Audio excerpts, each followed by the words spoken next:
let's talk about adding and subtracting like fractions. Okay, main thing, the number one thing you gotta always remember is when adding or subtracting fractions, the denominators must be the same. They must be the same. I'm gonna say it one more time. The denominators must be the same. If they're the same, you can go ahead and add or you can go ahead and subtract, whatever you want to do.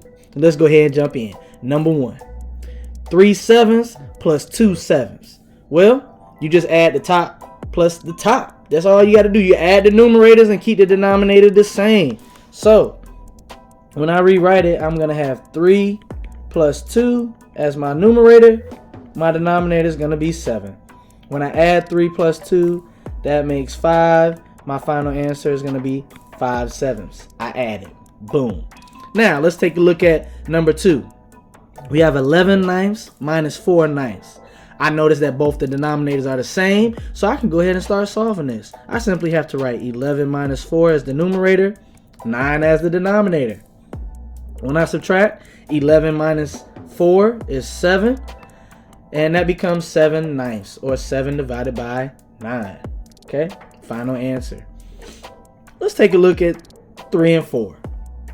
Now, we have number 3 says 5 6 minus 2 6. Both the denominators are the same, so we can go ahead and start subtracting. 5 minus 2 as the numerator, and the denominator is 6. When I subtract 5 minus 2, that makes 3, and that becomes 3 6. Wait a minute though. I can't circle this because what? It needs to be reduced. We have to reduce.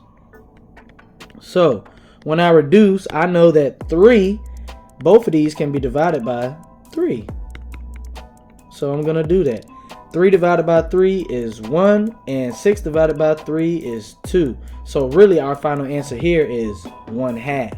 All right, let's take a look at number 4, the last one. 6 eighths plus 4 eighths.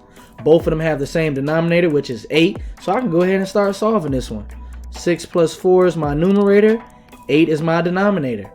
When I add 6 plus 4, that makes 10. I keep the 8 as the denominator. That's 10 eighths. But wait, this needs to be reduced or simplified.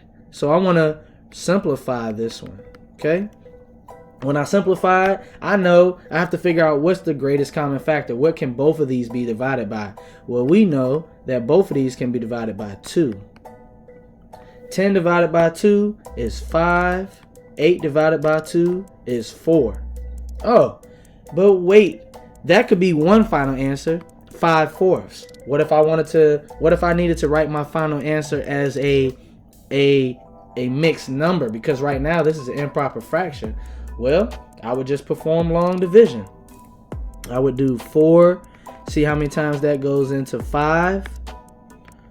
Okay, so I would do 4 times 1. Let's see, 4 times 1 makes 4.